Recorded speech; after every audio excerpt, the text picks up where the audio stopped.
नमस्कार और स्वागत है आज की हमारी इस खास चर्चा में। नमस्कार। आज हम एक बहुत ही दिलचस्प ट्रेंड पर बात करने वाले हैं। आपने सुना होगा डोपामीन ड्रेसिंग। हाँ, बिल्कुल, काफी चर्चा में है आजकल। तो यही है हमारा आज का विषय, मतलब कैसे कपड़े पहनकर मूड अच्छा किया जा सकता है।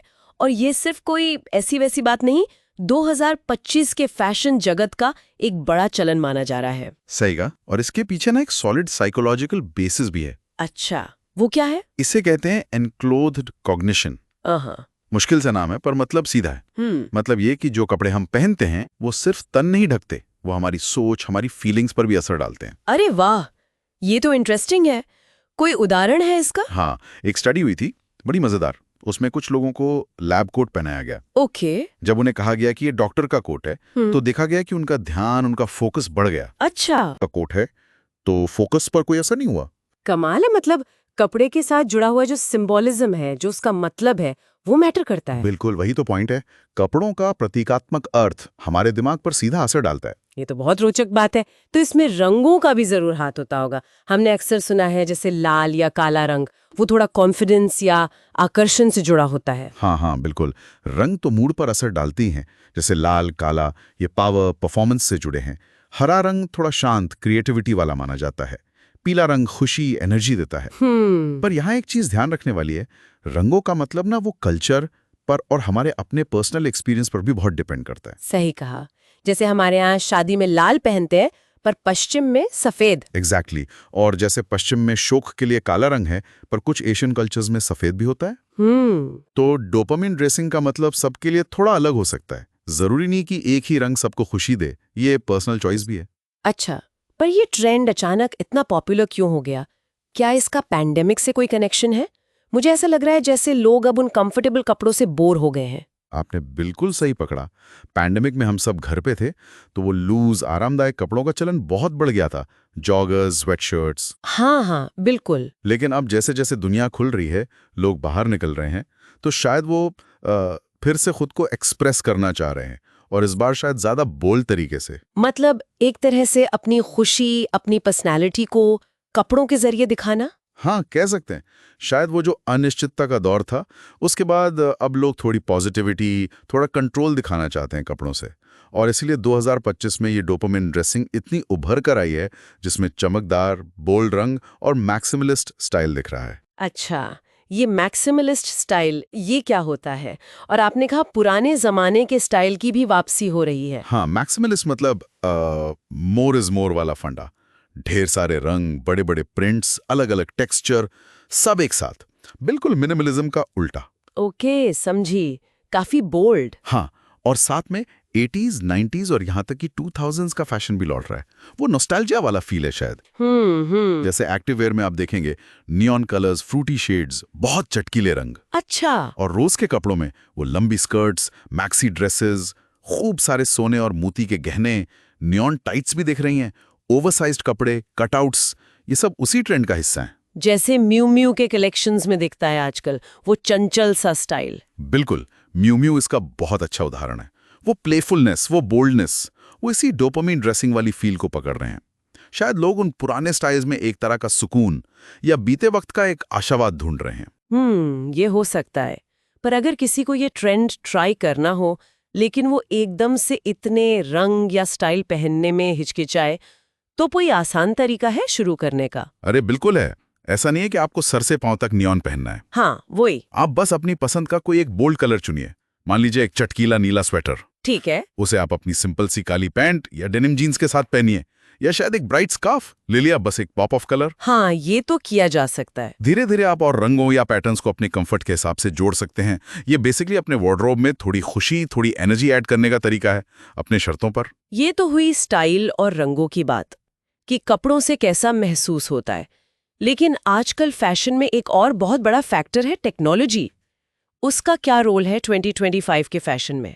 टेक्नोलॉजी का असर तो जबरदस्त है और बढ़ता ही जा रहा है, कई लेवल पर। जैसे? एक तो डिजाइनिंग में ही देखिए, एआई अब डिजाइनर्स की मदद कर रहा है पैटर्न्स बनाने में, ट्रेंड्स समझने में।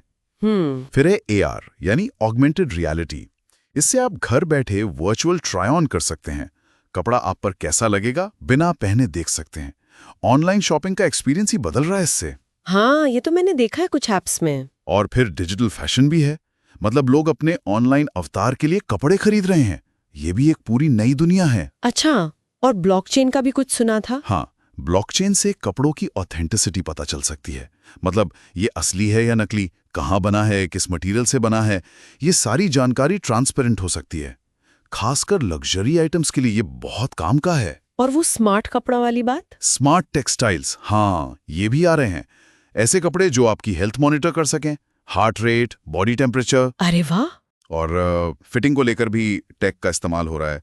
लॉज ऑफ मोशन या आरएआई जैसी कंपनियां एआई और बॉडी स्कैनिंग यूज कर रही हैं ताकि कस्टमर को परफेक्ट फिट मिल सके। तो मतलब टेक्नोलॉजी फैशन को ज्यादा पर्सनल और फंक्शनल बना रही है। बिल्कुल, पर्सनलाइजेशन और फंक्शनैलिटी दोनों बढ़ रहे हैं। ठीक है, हमने बात की खुद को एक्सप्रेस करने की, डोपामीन ड्रेसिंग की, नई टेक्नोलॉजी की, लेकिन इन सब के बीच एक बहुत बड़ा सवाल खड़ा होता है सस्टेनेबिलिटी का। फैशन इंडस्ट्री तो बदनाम है बहुत ज्यादा वेस्ट पैदा करने के लिए। ये बहुत ही अहम मुद्दा है और आप बिल्कुल सही कह रही हैं। फैशन इंडस्ट्री का एनवायरनमेंट पर असर बहुत ज़्यादा है।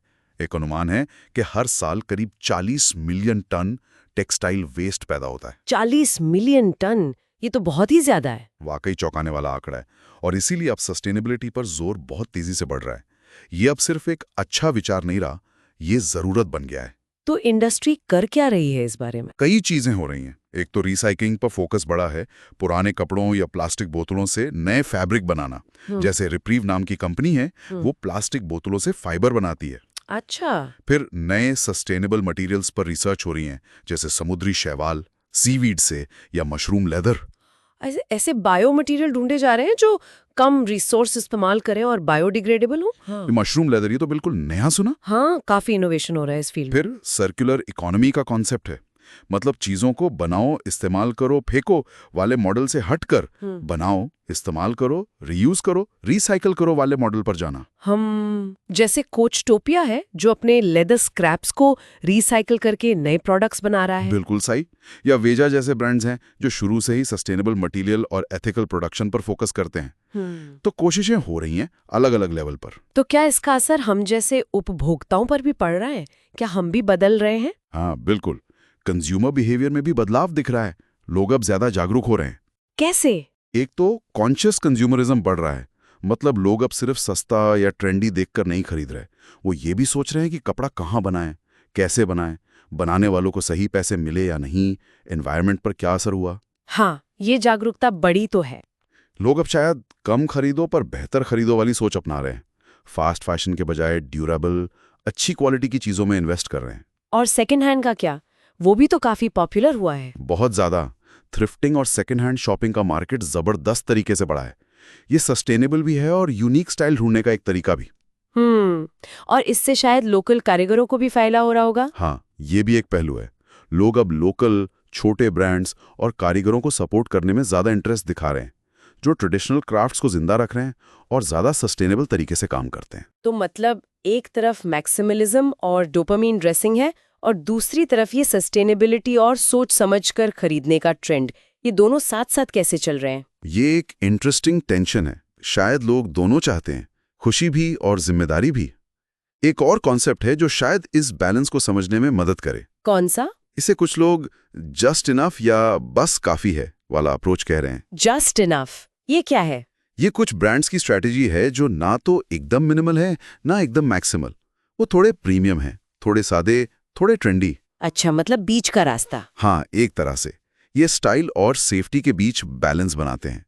मतलब कंज्यूमर को कुछ जाना पहचाना, आरामदायक सा मिलता है जिसमें बहुत ज्यादा क्रिएटिव रिस्क नहीं होता। ये शायद आज के माहौल में स्थिरता और व्यावहारिकता की तलाश को भी दिखाता है।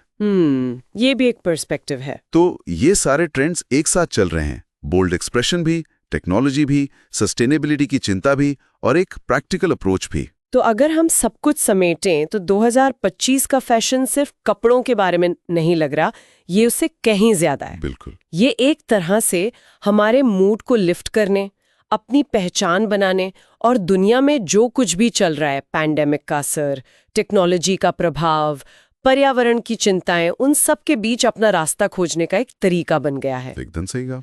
कपड़े अब सिर्फ फंक्शनल आइटम नहीं रहे, वो कम्युनिकेशन का, एक्सप्रेशन का और शायद अपने वैल्यूज को दिखाने का भी एक जरिया बन गए हैं। ये सिर्फ देखने के बारे में नहीं है, बल्कि महसूस करने और होने के बारे में ज्यादा है। यहाँ पर एक सवाल मन में आता है। अभी हम बात कर रहे हैं डोपामिन ड्रेसिंग की, यानी वो कपड़े जो तुरंत खुशी दे, हाँ। इंस्टेंट ग्रेटिफिकेशन दे। लेकिन क्या भविष्य में फैशन इससे आगे बढ़कर यूडाइमोनिक खुशी की तरफ जा सकता है? मतलब वो खुशी जो ज्यादा गहरी हो, जिसका ताल्लुक मीनिंग, पर्पस, सार्थकता से हो। ये बहुत ही गहरा और महत्वपूर्ण सवाल है, खासकर तब जब हम सस्टेनेबिलिटी और कॉन्शियस कंज्यूमरिज्म के महत्व को इतना ज्यादा समझ रहे हैं। हाँ बिल्कुल, ये संभव है। जैसे जैसे लोग सिर्फ चीजों को खरीदने के बजाय उनके पीछे की कहानी, उनके इम्पैक्ट को समझने लगेंगे, तो हो सकता है कि फैशन का फोकस भी बदले। शायद हम ऐसे कपड़ों की तरफ जाएं जो हमें सिर्फ अच्छा दिखाएं नहीं, बल्कि अच्छा महसूस कराएं एक गहरे लेवल पर, क्योंकि वो हमारे वैल्यूज से मेल खाते हैं, क्योंकि वो टिकाऊ हैं, क्योंकि वो किसी अच्छे कॉज को सपोर्ट करते हैं। तो मतलब फैशन शायद सिर्फ फील गुड से डू गुड और बी गुड की तरफ भी बढ़ सकता है। हाँ, ये एक पॉसिबिलिटी है। ये देखना वाकई दिलचस्प होगा कि आने वाले सालों में फैशन इंडस्ट्री और हम कंज्यूमर्स इस दिशा में कैसे आगे बढ़ते हैं। क्या हम वाकई उस गहरी यूडाइमोनिक खुशी को फैशन के जरिए पा सकेंगे? ये एक बड़ा सवाल है सोचने के लिए। बिल्कुल, सोचने के लिए एक बेहतरीन विचार। चलिए, इसी विचार के साथ आज की चर्चा को यहीं समाप्त करते हैं। जुड़ने के लिए बहुत बहुत धन्यवाद।